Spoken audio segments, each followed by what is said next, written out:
সেই ফিস ফিসে ডাক আবার ভেসে এলো খাটের নিচ থেকে। কাঠের মতো শক্ত হয়ে শুয়ে আছে তন্ময়। তার সারা শরীর অবশ হয়ে গেছে। আজুকে ডাকার চেষ্টা করল সে, কিন্তু মুখ থেকে কোনো শব্দ বেরোলো না। তন্ময়ের মুখের সামনে মুখ এনে তার দিকে তাকিয়ে মেয়েটা বলল,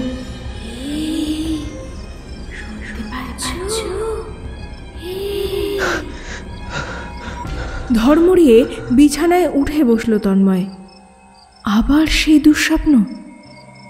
ঘরের বাতি কখন যেন নিভে গিয়েছে। মেঝেতে এই বাংলোর কেয়ারটেকার আজু আরামে ঘুমিয়ে রয়েছে। সাবধানে পাশ কাটিয়ে জানালার ধারে এসে দাঁড়ালো তন্ময়। বাইরে পাহাড়ের ঢালে বেড়ে ওঠা জঙ্গল। দূরে চার্চের পাশে হাসপাতালের দিকে একটা ক্ষীণ হলদেটে আলো দেখা যাচ্ছে। সেদিকে ভালো করে তাকালো তন্ময়। মনে হলো নিচে খাদের পাশে ডোরা দাঁড়িয়ে আছে। তন্ময়ের সারা শরীর শিরশির করে উঠল। সেই প্রথম দেখা থেকে আজ পর্যন্ত এক মুহূর্তের জন্য ডোরাকে ভুলতে পারেনি তন্ময়। পাহাড়ি মেয়েদের মধ্যে এরকম সৌন্দর্য খুব কম দেখেছে সে। পাহাড়ি এলাকায় রাতে শীত বাড়ে। এখন কুচি কুচি বরফ পড়ছে। ঝোড়ো হাওয়া শোঁ শোঁ শব্দ করে বয়ে চলেছে। এই প্রতিকূল পরিবেশেও যেন অদৃশ্য কোনো সুতোর টানে বেরিয়ে পড়ল তন্ময়। সদর দরজার বাইরে একটা কুকুর দাঁড়িয়ে আছে। তন্ময় টর্চের আলো ফেলল তার ওপর। দেখল কুকুরটার লেজ দুপায়ের মাঝে ঢুকে গেছে। মুখ দিয়ে কুঁই কুঁই শব্দ করছে কুকুরটা। তন্ময়কে দেখেই সে অন্যদিকে ছুটে পালালো। তন্ময় বেরিয়ে পড়ল বাংলো থেকে। চলতে চলতে তার মনে হলো কতগুলো ধোঁয়ার ছায়া শরীর যেন পায়ে পায়ে এগোচ্ছে তার সঙ্গে। তার পা টেনে ধরছে, বাধা দিচ্ছে বারংবার। কিন্তু টর্চের আলো ফেলে কিচ্ছু দেখতে পেল না তন্ময়। তার জেদ চেপে গেছে। ডোরাকে ওদিকেই যেতে দেখেছে সে। ওদিকে ডোরা কোথায় গেল তা তাকে জানতেই হবে।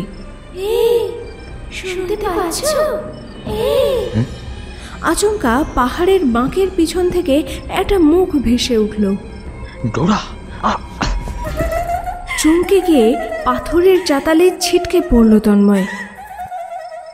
ডোরার হাসির শব্দে ঘোর কেটে গেল তন্ময়ের।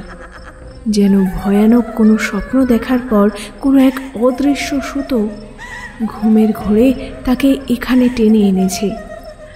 না হলে মাঝরাতে এই তুষার ঝড়ের মধ্যে কেন পাহাড়ের খাদের কিনারায় আসবে সে? ছুটতে গিয়ে পা পিছলে যাচ্ছে। বরফের কুচিগুলো তীরের ফলার মতো আঘাত করছে শরীরে। তবু একভাবে তন্ময় ছুটে চলেছে পাহাড়ের ঢাল বেয়ে। দম বন্ধ হয়ে আসছে, হাঁপ ধরে গিয়েছে। শ্বাস নেওয়ার জন্য এক মুহূর্ত দাঁড়ালো সে। আর ঠিক তখনই পেছন থেকে একটা হাত স্পর্শ করলো তার কাঁধ। দাদাবাবু! কেয়ারটেকার আজু তার দিকে তাকিয়ে রয়েছে ঘুম জড়ানো চোখে। চারপাশে তাকিয়ে বিস্মিত হলো তন্ময়। এতক্ষণ কি তবে গোলক ধাঁধার মতো একই জায়গায় ছুটে বেরিয়েছে সে? ক্লান্ত শরীরটা নিয়ে সিঁড়ি বেয়ে ওপরে উঠে এলো তন্ময়। বিছানায় গা এলিয়ে দিতেই ঘুমে চোখ বুজে এলো তার।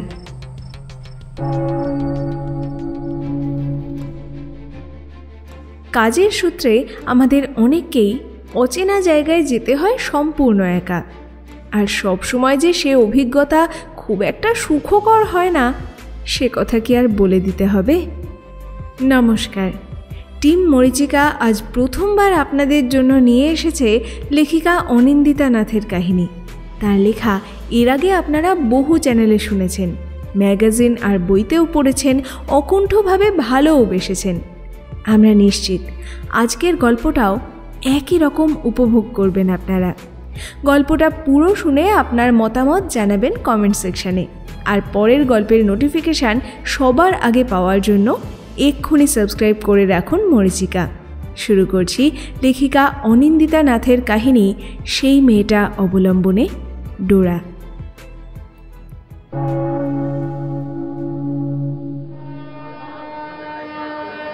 মাস কয়েক আগের কথা। নতুন জীবনের উদ্দেশ্যে পাড়ি দিয়েছিল তন্ময়। ঘড়ির কাঁটা তখন ভোর 4টের ঘরে। স্টেশনে নামতেই কলকাতার ব্যস্ততার দৃশ্যগুলো তার চোখের সামনে ফুটে উঠেছিল।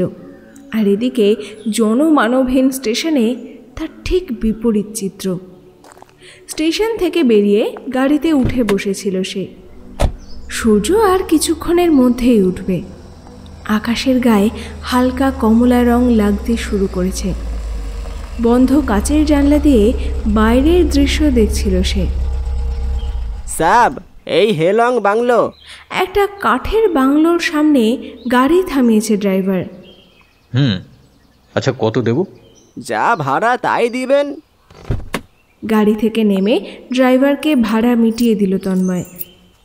হাত ঘড়িতে সময় এখন 6:30। পাহাড়ে সকাল বোধহয় একটু দেরি করে হয়। দুধের স্বরের মতো কুয়াশা মেখে আছে পাহাড়। আশপাশের বাড়িগুলোর বাইরে লোকজনের দেখা নেই। কেউই তো নেই। ভুল জায়গা নামালো না তো? এই বাংলোর ঠিকানাই তো লেখা আছে অ্যাপয়েন্টমেন্ট লেটারে। একবার ঢুকে দেখি। মনে সাহস নিয়ে গেট খুলে ভেতরে ঢুকলো তন্ময়। নুড়ি বিছানো ঢালু রাস্তা, আশেপাশে কেয়ারি করা বাগান, চারিদিকে নাম না জানা ফুল ফুটে রয়েছে। খুব কাছ থেকে ফুলগুলোকে দেখছিল তন্ময়। এই শুনতে পাচ্ছ? এই পিছনে তাকিয়ে তন্ময় দেখল 18 কি 20 বছর বয়সের একটা মেয়ে। গায়ের রং দুধ সাদা, মাথার চুল বাদামি রঙের, নীল রঙের চোখ দুটো এক দৃষ্টে তাকিয়ে আছে তার দিকে। তন্ময় তার দিকে এগিয়ে যেতেই মেয়েটা দৌড়ে পালিয়ে গেল। শুনছেন? আরে কি হলো? মেয়েটার পেছনে খানিক এগিয়ে গেল তন্ময়, কিন্তু আর তাকে দেখতে পেল না। ফিরে এসে বাংলোর বাইরে দাঁড়িয়ে হাঁক পারল। কেউ আছেন? আমি কলকাতা থেকে আসছি।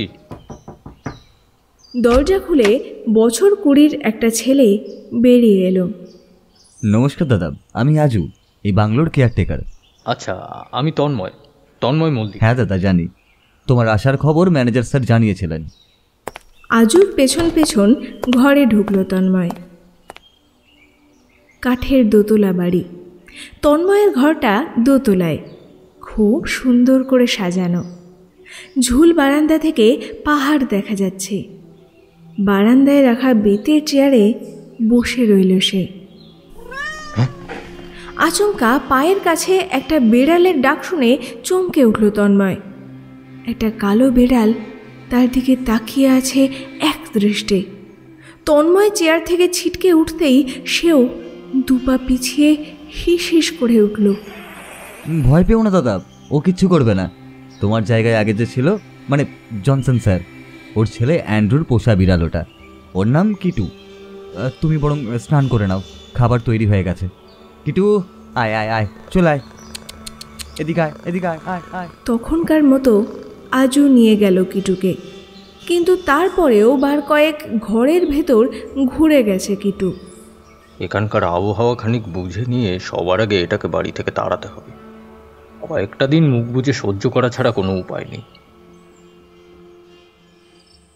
পাহাড়ের ঢালে কাঠের বাড়িতে এই প্রথম থাকার সুযোগ হয়েছে তন্ময়ের। আসার পর থেকে এখন এই এত রাত পর্যন্ত বারান্দাতেই বসে আছে সে। হঠাৎ ফোন বেজে উঠল তার। অচেনা নম্বর। হ্যালো হ্যালো, আমি জনসন সেবাস্টিয়ান, রিয়াটি এস্টেটের বর্তমান ম্যানেজার। ওহ নমস্কার, বলুন। আসলে আপনাকে সব কাজ বুঝিয়ে দেওয়ার দায়িত্ব আমার উপর, তাই। আচ্ছা আচ্ছা, আমি আগামীকাল সকালেই দেখা করছি আপনার সঙ্গে। Good night. Good night. ফোনটা রেখে আবার সামনের দিকে তাকালো তন্ময়। দূরের ঝাঁকড়া গাছটা ভীষণ টানছে তাকে। রাতের গাঢ় অন্ধকারে সেদিকেই তাকিয়েছিল সে। হঠাৎ তার মনে হলো গাছের ডাল বেয়ে কেউ যেন 4 হাত পায়ে ভর দিয়ে নেমে বাগানের দিক থেকে বাড়ির দিকে এলো। ঘর থেকে টর্চ এনে বাগানে আলো ফেলল তন্ময়। কিটু বাগানের দিকে তাকিয়ে ঘাড়ের রোঁয়া ফুলিয়ে সে বিকট স্বরে ডাকছে। কিটু বাড়ির মধ্যে ঢুকে পড়ল। তন্ময়ও চলে এলো ঘরে।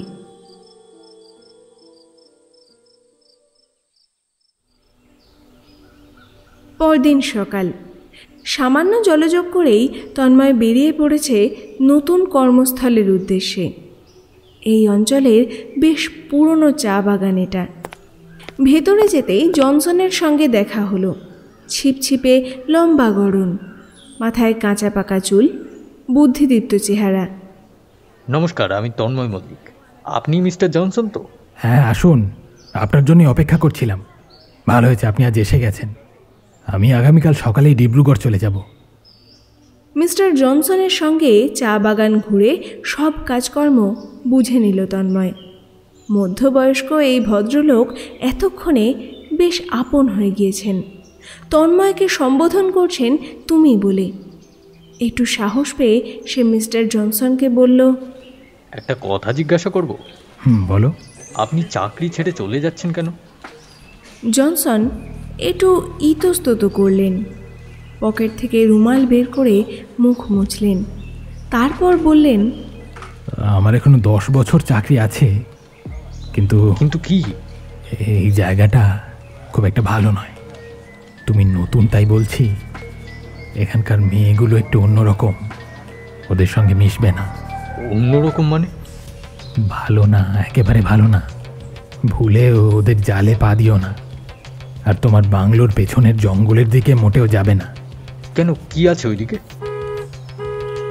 ঠিক এই সময় বাইরে গাড়ির হর্ন বাজল। আমার গাড়ি এসে গেছে, আমি যাই। তারপর বেরোতে গিয়েও ফিরে এসে ধীরে ধীরে বললেন, কান্নার শব্দ শুনলে মোটেও বিচলিত হবে না, মনে থাকে যেন। ক্ষণিকের পরিচয় এক রাশ ভয় দেখিয়ে আর অদ্ভুত কতকগুলো কথা বলে বিদায় নিলেন জনসন।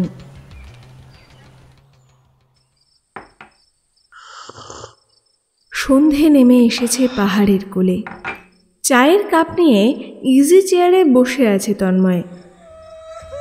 হঠাৎ কান্নার শব্দ ভেসে এলো কোত্থেকে। কার কান্না? চমকে সাড়া দিতে গিয়েও জনসনের বলা কথাগুলো মনে পড়ে গেল তন্ময়ের। চুপ করে গেল সে, কিন্তু অস্বস্তি যেন কিছুতেই কাটতে চায় না। কান্নার শব্দটা এক নাগাড়ে হয়ে চলেছে। আজু, আজু, একটু শোনো। তন্ময়ের ডাকে আজু ছুটে এলো ঘরে, কিন্তু ততক্ষণে কান্নার শব্দ থেমে গেছে। আজুর হাতে গরম ধোঁয়া ওঠা নুডলস তন্ময়ের দিকে এগিয়ে দিয়ে সে বলল, দাদা, ডাকছিলে? হ্যাঁ, ওদিকে কারা থাকে আজ? এইমাত্র কান্নার শব্দ শুনতে পেলাম। ওইদিকে, মানে ওদিকে। কি হলো, কারা থাকে? ওদিকে চা বাগানে শ্রমিকদের বস্তি আছে, সেখানকারই কারোর কান্না হয়তো শুনেছেন। তন্ময় খেয়াল করলো কথা বলার সময় আজু তার চোখের দিকে তাকাচ্ছে না। সে উত্তর দেওয়ার আগেই ঘরটা ঘুটঘুটে অন্ধকার হয়ে গেল আচমকা। ঘর অন্ধকার হয়ে যেতেই পায়ের পাতায় অসহ্য যন্ত্রণা অনুভূত হলো তন্ময়ের। মনে হলো কেউ যেন ধারালো নখ দিয়ে আঁচড় দিয়েছে। চমকে উঠে হাত থেকে খাবার পড়ে গেল তার। কি হলো দাদা? আর কি হবে, আমার পা জ্বলে যাচ্ছে। নিশ্চয়ই তোমার ওই বেড়ালটা আছড়ে দিয়েছে। আলো নিয়ে এসো শিগগির, দেখি রক্ত বেরোলো কিনা। উফ বাবা। আজু কথা বলল না, নিচে চলে গেল। একটু পরে হ্যারিকেন নিয়ে এসে সে আলো ফেলল তন্ময়ের পায়ের পাতায়। দাদা, কোথায় আঁচড় লেগেছে? কেন, আমার পায়ে? এই যে এই পায়ের দিকে তাকিয়ে অবাক হয়ে গেল তন্ময়। পায়ে আঁচড়ের কোনো চিহ্ন নেই তো। কিন্তু একটু আগেই তো আমার পা। আলু আনতে গিয়ে দেখলাম কিটু রান্নাঘরের বাইরে ঘুমিয়ে আছে। তন্ময় বা আজু কেউই আর কোনো কথা বলল না। মাটিতে পড়ে থাকা খাবার পরিষ্কার করে আজু ঘর থেকে চলে যেতেই আবার ভেসে এলো সেই কান্নার শব্দ।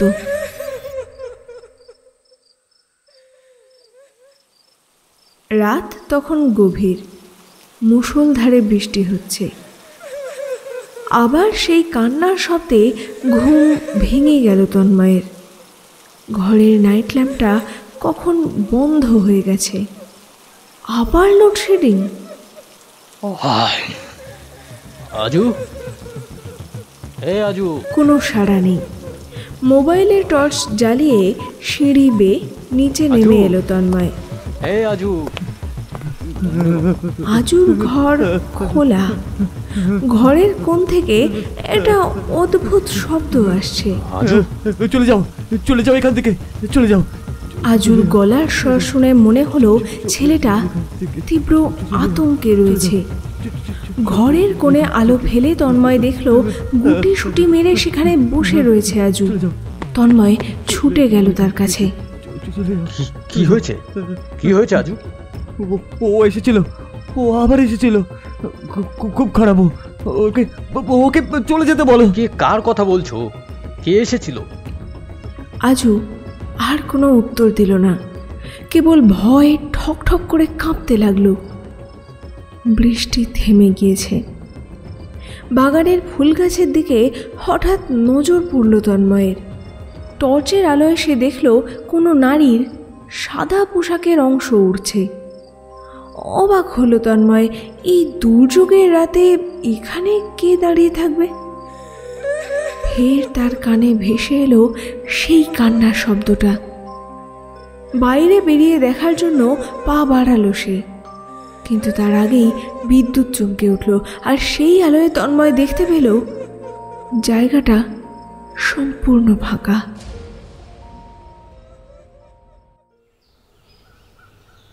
দাদা, দাদা ওঠো। দাদা শুনছো? আমি চা এনেছি, ওঠো ওঠো। আজুর ডাকে ঘুম থেকে উঠে বিস্মিত দৃষ্টিতে তার দিকে তাকিয়ে রইল তন্ময়। আজুকে দেখে মনে হচ্ছে গতকাল রাত্রে যেন কিছুই হয়নি, সব স্বাভাবিক। তন্ময় কিছু বলল না। সে অফিসে বেরোনোর আগে আজু বলল, দাদা আজ একবার গ্রামে যাব, কাল সকালেই ফিরে আসব। ঘাড় নেড়ে সম্মতি জানিয়ে রওনা দিল তন্ময়। স্যার, সবাই চলে গেছে, আপনি বাড়ি যাবেন না? ঘোরের দিকে তাকিয়ে চমকে গেল তন্ময়। 8:30 বেজে গেছে। পাহাড়ে 8:30 মানে বেশ রাত। তাড়াতাড়ি উঠে পড়ল তন্ময়। আর তখনই তার মনে পড়ল বাংলোতে আজ আজু থাকবে না। ওই বাংলোতে একা রাত কাটাতে হবে ভেবেই ভয় করতে লাগলো তার। বাংলোর সামনে এসে তন্ময় দেখল বাংলোয় আলো জ্বলছে। তার মানে আজু গ্রামে যায়নি। গেট খুলে ভেতরে ঢুকতেই এক জংলি ফুলের সুবাস নাকে এলো তার। মুগ্ধ হয়ে ওখানেই দাঁড়িয়ে পড়ল সে। বাইরে কেন? ভেতরে যাবে না? চমকে উঠল তন্ময়। চাঁদের আলোয় দেখল সেই ফুল গাছগুলোর কাছে প্রথম দিনের সেই মেয়েটা দাঁড়িয়ে রয়েছে। কথা বলতে গিয়ে গলা শুকিয়ে গেল তার। মেয়েটা প্রচণ্ড সুন্দরী। তার রূপের বর্ণনা ভাষায় প্রকাশ করা যায় না। মেয়েটার সামনে গিয়ে দাঁড়ালো তন্ময়, কিন্তু প্রথম দিনের মতো মেয়েটা আজ পালিয়ে গেল না। তুমি কি? আমি তো ডোরা। কথাটা বলে মেয়েটা একটু চুপ করে রইল। বাতাসে বৃষ্টির গন্ধ। সে আবার বলল, বৃষ্টি আসবে। ডোরার কথা শেষ হতে না হতেই ঝিরঝিরে পোস্তদানার মতো বৃষ্টি শুরু হলো, সঙ্গে তুষারপাত। এলো পাথারি বাতাস বইছে। কোনো কথা না বলে, কিচ্ছু না ভেবে ডোরার হাত ধরে ওকে বাংলোর মধ্যে নিয়ে এলো তন্ময়। এর পরের বেশ কিছুক্ষণের ঘটনা কেন হয়েছে, কিভাবে হয়েছে, তা ঝাপসা তন্ময়ের কাছে। প্রথম দিন থেকেই ডোরার সৌন্দর্যে আকৃষ্ট হয়েছিল সে। আজ বাংলোয় ঢোকার পর সেই আকর্ষণ যেন বৃদ্ধি পেল অনেক গুণ।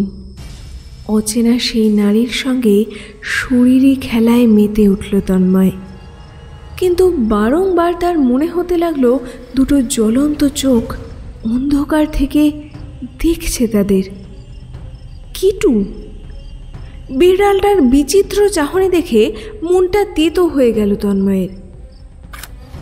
একটা সিগারেট ধরিয়ে বারান্দায় গিয়ে দাঁড়ালো সে। ডোরা উঠে এসে তার গায়ে গা লাগিয়ে বসল। তোমার বাড়ি কোথায় ডোরা? আমার কেউ নেই, আমায় তোমার বাড়িতে থাকতে দেবে? অজান্তেই তন্ময় ঘাড় নাড়ল সম্মোহিতের মতো। ডোরা আবার বলল, তুমি আসার আগে এ বাড়িতে যে ছিল সে কেন চলে গেছে জানো? জনসন? কই না তো, কেন চলে গেছে? এক ভোরে ওই গাছের ডালে ঝুলন্ত অবস্থায় ওর ছেলেকে দেখতে পাওয়া যায়। ছেলেটার মাথা একেবারে খারাপ হয়ে গিয়েছিল।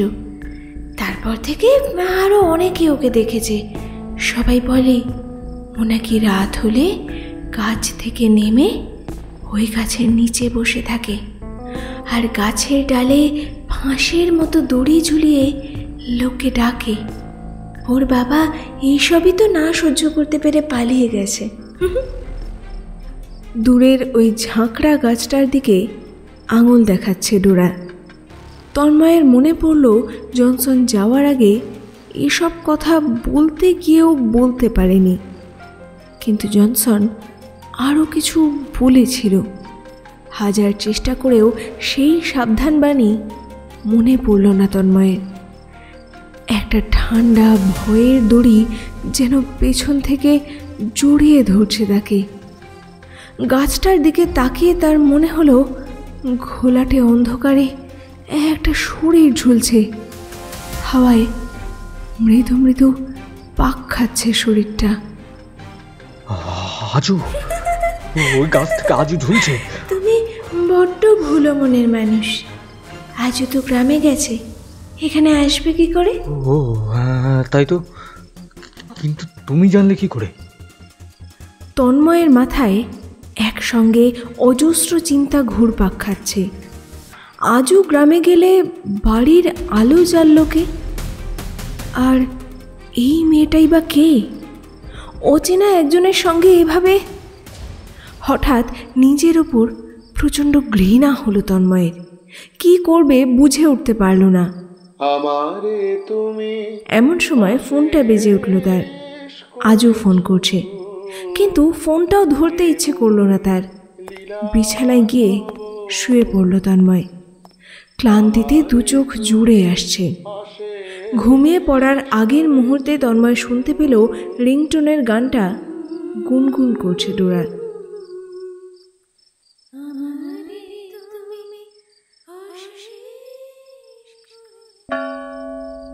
রাত 2টো। ঘুম ভেঙে যেতেই খুব খিদে পেল তন্ময়ের। রাতে কিছুই খাওয়া হয়নি। বিছানা হাতড়ে ডোরাকে কোথাও খুঁজে পেল না সে।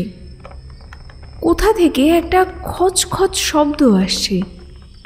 শব্দের উৎস লক্ষ্য করে এগিয়ে গেল তন্ময়।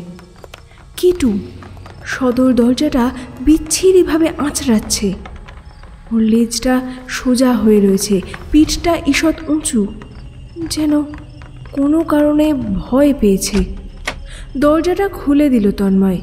এক ছুটে বাগানে চলে গেল কিটু।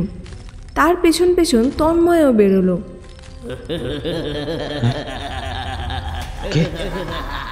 কে ওখানে? টর্চের আলো ফেলতেই একটা অবয়বকে দেখতে পেল তন্ময়। তারই বয়সী একটা ছেলে, গলায় মোটা দড়ি ঝুলছে। এই কি সত্যি অ্যান্ড্রু, নাকি ডোরার কথা শুনে মনের ভুলে? ভয় চোখ বন্ধ করে নিল তন্ময়। একটু পরে থিত হয়ে আবার চোখ খুলল। টর্চের আলোয় দেখল বাগান এখন ফাঁকা, কিন্তু গেটের বাইরে ওটা কে? ডোরা, ডোরা, ডোরা কোথায় যাচ্ছ? ডোরা দাঁড়াও, যেও না। সাদা পোশাকে উদ্ভ্রান্তের মতো ছুটে চলেছে ডোরা। কিটু আচমকা ছুটল তার পেছনে, তন্ময়ও অনুসরণ করল তাকে।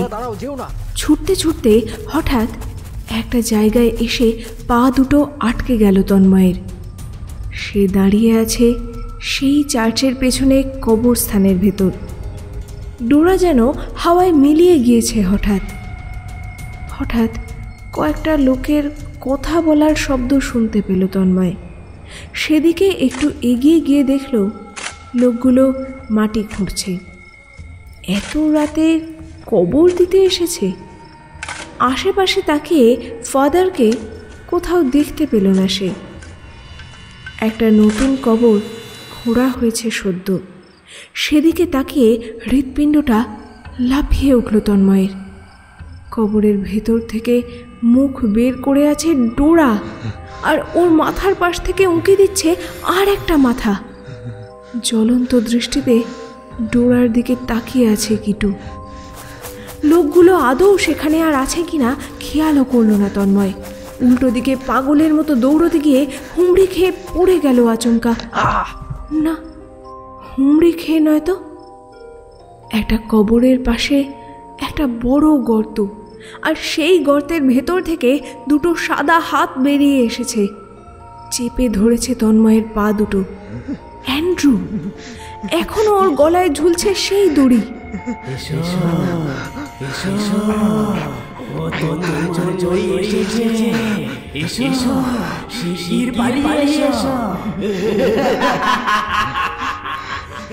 কোনো রকমের নিজেকে ছাড়িয়ে দিক বিদিক জ্ঞান শূন্য হয়ে দৌড়তে শুরু করলো তন্ময়। ছুটতে ছুটতে বাংলোর সামনে এসে আর পারল না সে। জ্ঞান হারিয়ে লুটিয়ে পড়ল মাটিতে। দাদা, দাদা ওঠো, দাদা। ভোর হয়ে গেছে। আজুর ডাকে ঘোর কাটল তন্ময়ের। বৃষ্টির জল কাদা মেখে বাংলোর সামনে পড়েছিল সে। কি হচ্ছে এসব? এক মুহূর্তের জন্য সব কিছু ছেড়ে পালিয়ে যেতে ইচ্ছে করলো তার, কিন্তু পরক্ষণেই ডোরার নীল চোখ দুটো ভেসে উঠল তার চোখের সামনে। দাদা, কি হয়েছিল রাতে? আর এখানে কেন তুমি? তোমার আজও অনেক কিছু জিজ্ঞেস করছে, কিন্তু তন্ময়ের কানে কিচ্ছু ঢুকছে না। কি অবস্থা নাই হয়েছে? রাতের ঘটনা যেন সম্পূর্ণ ভুলে গিয়েছে সে। তার দু চোখ কেবল ডোরাকে খুঁজছে। দাদা, ও দাদা, কি হয়েছে? কি খুঁজছো? জ্বলন্ত চোখে আজুর দিকে তাকালো তন্ময়। আজুকে দেখলেই শরীরটা জ্বলে যাচ্ছে তার। মনে হচ্ছে আজুর জন্যই ডোরা চলে গেছে। আজুর কোনো কথার উত্তর দিল না সে। তন্ময়ের চোখের দৃষ্টি দেখে আজু ভয় আর প্রশ্ন করল না। প্রায় দিন 15 কেটে গেছে। ডোরা আর আসেনি। এই কদিনে ওকে অনেক খুঁজেছে তন্ময়। এমনকি দিনের বেলা চার্চের কবরস্থানে গিয়েও দেখেছে, কিন্তু কোনো অস্বাভাবিকত্ব চোখে পড়েনি। আজকাল ভীষণ খিটখিটে হয়ে গেছে তন্ময়। কোথায় কোথায় লোককে অপমান করতে খুব ভালো লাগে। মাঝে তো একদিন তরকারিতে নুন কম হওয়ার জন্য একটা থাপ্পড়ও মেরেছিল আজুকে। আজকাল সব কিছুতেই বড় বিরক্ত লাগে তার। বাংলোয় ফিরতে ইচ্ছে করে না। রাত পর্যন্ত অফিসে কাজ করে। এরই মাঝে অফিসে ড্রয়ারের মধ্যে একটা ভাঁজ করা কাগজ পেয়েছিল তন্ময়। খুলে দেখেছিল জনসনের লেখা চিঠি। কয়েক লাইন পড়েও ছিল, কিন্তু কিছুই বুঝতে পারেনি। ঠিক করেছে পরে কখনো সময় করে পড়বে চিঠিটা। আজও বেশ রাত হয়েছে ফিরতে। বাংলোয় ঢুকতে গিয়েও থমকে গেল তন্ময়। পাহাড়ের কোণ থেকে কুকুরের গলার মৃদু শব্দ ভেসে আসছে। সেদিকে খানিক দূর এগোতেই তার পা দুটো যেন জমে গেল। একটা বিপজ্জনক ঢালের উপর বসে রয়েছে ডোরা, আর তার পাশে 4 পায়ে ভর দিয়ে ডোরার দিকে তাকিয়ে আছে একটা প্রাণী, কালো কুচকুচে গায়ের রং। মোবাইলের ফ্ল্যাশ লাইটের আলোয় তন্ময় দেখল একটা বড় তিব্বতী ম্যাস্টিফ প্রজাতির কুকুর। পরম স্নেহে তার মাথায় হাত বুলিয়ে দিচ্ছে ডোরা। তন্ময়কে দেখে উঠে দাঁড়ালো সে। তার হাতে একটা বড় বাক্স। হে নাও, এইটা তোমার উপহার। সম্মোহিতের মতো হাত বাড়িয়ে বাক্সটা নিল তন্ময়। তারপর খুলতে গেল বাক্সটা। এখন খুলো না, বাইরে গিয়ে দেখো। তুমি আসবে না ডোরা? আমি? ডোরা আবার হেসে উঠল। কুকুরটাও মুখ উঁচু করে বিকট শব্দে কেঁদে উঠল। তন্ময় আর কথা বাড়ালো না, বাক্সটা নিয়ে বাংলোয় ফিরে গেল। তন্ময়ের হাতে বাক্স দেখে বেশ কয়েকবার ভয়ার্ত চোখে তাকিয়েছিল আজু। মৃদু প্রতিবাদও করেছিল, কিন্তু তন্ময়ে পাত্তা দেয়নি। ঘরে ঢুকেই বাক্সটা নিয়ে বসল সে। বাক্সের ডালার উপর সুন্দর কারুকাজ করা। বাক্সটার গা থেকে অপূর্ব সুন্দর গন্ধ বেরোচ্ছে। তাড়াতাড়ি বাক্সটা খুলে ফেলল তন্ময়, কিন্তু ঠিক সেই মুহূর্তেই লোডশেডিং হয়ে গেল। অন্ধকারে খুঁজে পেতে মোবাইলটা হাতে নিয়ে ফ্ল্যাশ লাইট জ্বালাতে গিয়ে আরও মাথা গরম হয়ে গেল তন্ময়ের। মোবাইলের চার্জ শেষ। আজু, আলো দিয়ে যা শিগগির। একটু পরে হ্যারিকেন রেখে পালিয়ে গেল আজু। হ্যারিকেনের আলোয় তন্ময় দেখতে পেল বাক্সের ভেতরটা খালি। একটা দম বন্ধ করা হাওয়া ঘরের আশেপাশে পাক খেয়ে ঘুরে বেড়াচ্ছে কেবল। রাগে সারা শরীর জ্বলে গেল তন্ময়ের। বাক্সটাকে আছাড় মেরে ভেঙে দিতে ইচ্ছে করল, কিন্তু পরক্ষণেই ডোরার চোখ দুটোর কথা মনে পড়ল তার। হয়তো এই বাক্সটাই অমূল্য, হয়তো ডোরা কোনোদিন এইটা নিতেই ফিরে আসবে।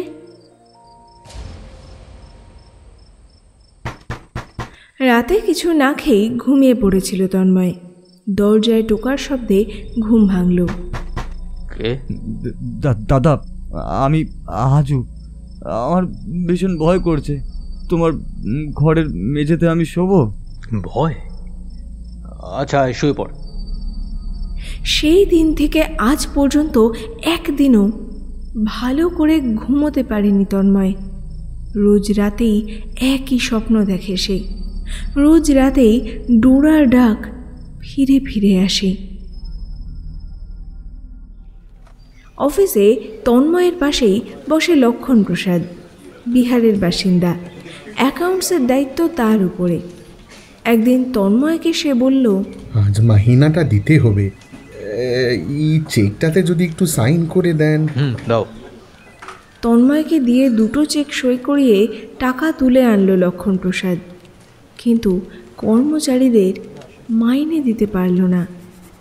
টাকা ভর্তি কালো ব্যাগটা তন্ময়কে দিয়ে বলল, স্যার, ঘর থেকে একটা জরুরি ফোন এসেছে, একটু ঘর যেতে হবে।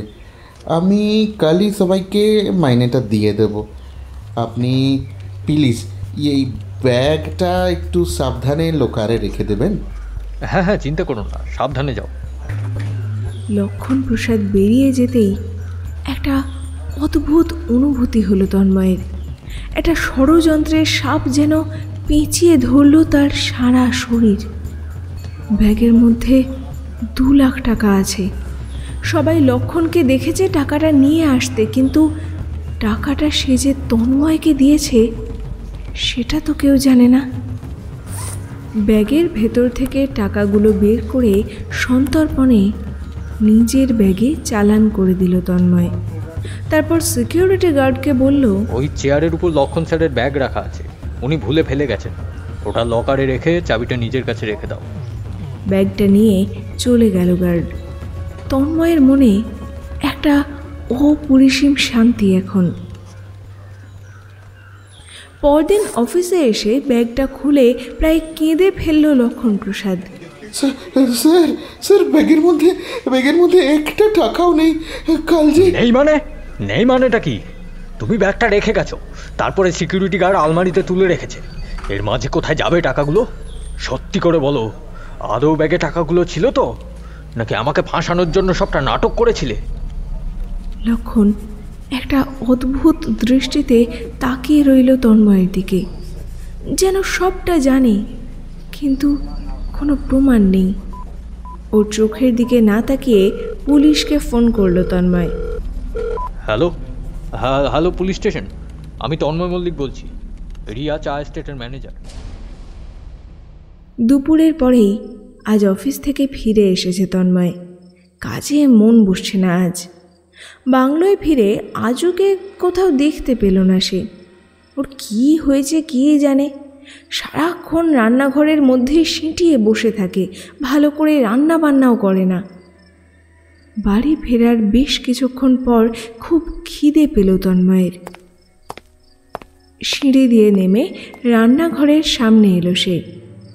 রান্নাঘরের কোণে একভাবে বসে ঠক ঠক করে কাঁপছে আজু, খাবার কোথায়?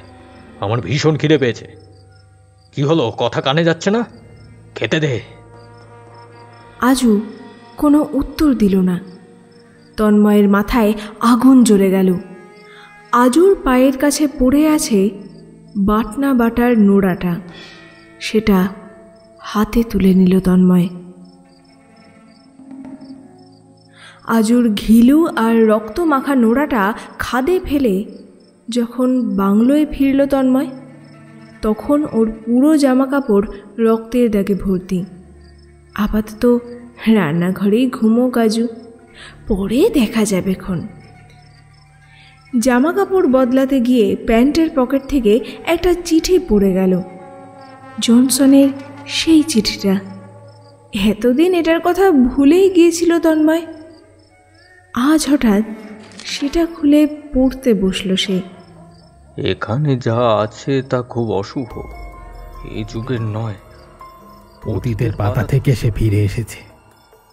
গ্রিক পুরাণ মতে নতুন প্রাণী তৈরির দায়িত্ব দেবতারা দিয়েছিলেন এপিমেথিউস আর প্রমিথিউসকে। এপিমেথিউস সব ধরনের গুণ দিয়ে নতুন প্রাণী তৈরি করেছিলেন। পরে প্রমিথিউস দেখেন মানুষকে দেওয়ার মতো কোনো বিশেষ গুণই আর বাকি নেই, তাই স্বর্গ থেকে আগুন চুরি করে এনে মানুষের হাতে তুলে দেন তিনি। জানতে পেরে প্রচণ্ড রেগে যান দেবরাজ জিউস। প্রমিথিউস আর মানুষ দুপক্ষকেই শাস্তি দেওয়ার জন্য তৈরি করেন এক নারী, প্যান্ডোরা। দেবতারা সকলেই প্যান্ডোরাকে গড়ে তুলতে কিছু না কিছু উপহার দিয়েছিলেন। জিউসের স্ত্রী হেরা উপহার দিয়েছিলেন কৌতূহল। যাই হোক, প্যান্ডোরাকে জিউস উপহার হিসাবে পাঠালেন এপিমেথিউসের কাছে। দেবতাদের পাঠানো উপহার নিতে তাকে নিষেধ করেছিলেন ভাই প্রমিথিউস, কিন্তু ভাইয়ের নিষেধ ভুলে গেলেন দাদা। প্রেমে পড়লেন প্যান্ডোরার। এপিমেথিউস আর প্যান্ডোরার বিয়েতে একটা অপূর্ব বাক্স উপহার দিয়েছিলেন দেবরাজ জিউস, কিন্তু বলেছিলেন যেন কোনো অবস্থাতেই বাক্সটা খোলা না হয়। যতদিন এটা বন্ধ থাকবে ততদিন সুখে শান্তিতে ঘর করতে পারবেন তারা। কিন্তু হেরার দেওয়া কৌতূহলের বশে জিউসের কথা না মেনে একদিন বাক্সটা খুলে ফেলল প্যান্ডোরা। বাক্সবন্দি রোগ, জরা, হিংসা, দেশ, লোভ, মিথ্যা ছড়িয়ে পড়ে মানুষের পৃথিবীতে। আর বাক্স বন্ধ করার আগে তাতে রয়ে গিয়েছিল কেবল আশা। এভাবেই সেই স্বর্গীয় মানবী পৃথিবীর জন্য নিয়ে এসেছিল নারকীয় দুর্ভোগ। চিঠি শেষ। তন্ময়ের মাথা ভোঁ ভোঁ করছে। চিঠিটা উল্টে সে দেখল পাতার উপাশে লেখা আছে, ডোরা কোনো সাধারণ মেয়ে নয়, ও পিশাচী। ডোরার বাক্স খুলতে নেই। এই বাংলোয় আলো জ্বলেনি আজ। সারা বাড়ি রক্তের আঁশটে গন্ধে ভরে গেছে। নিস্তব্ধতা ভেঙে তন্ময়ের ফোনটা বেজে উঠল। হ্যালো তন্ময় বাবু, লোকাল থানা থেকে বলছি। লক্ষণ প্রসাদ লকআপের মধ্যে আত্মহত্যা করেছে। হ্যালো, শুনতে পাচ্ছেন? হ্যালো। সারা বাড়ি জুড়ে ভেসে বেড়াচ্ছে ডোরার খলখলে হাসির আওয়াজ। দরজার বাইরে তাকিয়ে তন্ময় দেখল আজু আর লক্ষণ যেন 4 হাত পায়ে সেই পাহাড়ি ম্যাস্টিফের মতো বসে আছে। ওদের মুখ দিয়ে লালা গড়িয়ে পড়ছে। বিছানা থেকে উঠে প্যান্ডোরার বাক্সটা আবার খুলল তন্ময়। এখন তাতে রয়েছে কেবল 1 গুছা দড়ি। তন্ময় জানে ওকে যেতে হবে ওই গাছটার কাছে, ওই ডাল থেকে ঝুলে পড়তে হবে জনসনের ছেলের মতো। গলার কাছে চাপ পড়তেই সম্বিত ফিরে এলো তন্ময়ের, কিন্তু তখন আর কিচ্ছু করার নেই। তার পা দুটো বাতাসে ঝুলছে, দম আটকে চোখ বন্ধ হওয়ার আগের মুহূর্তে সে দেখল ঘরের ভেতর থেকে বেরিয়ে আসছে ডোরার হাতে সেই অভিশপ্ত বাক্সটা। তন্ময়ের দিকে তাকিয়ে গুনগুন করে উঠল মেয়েটা।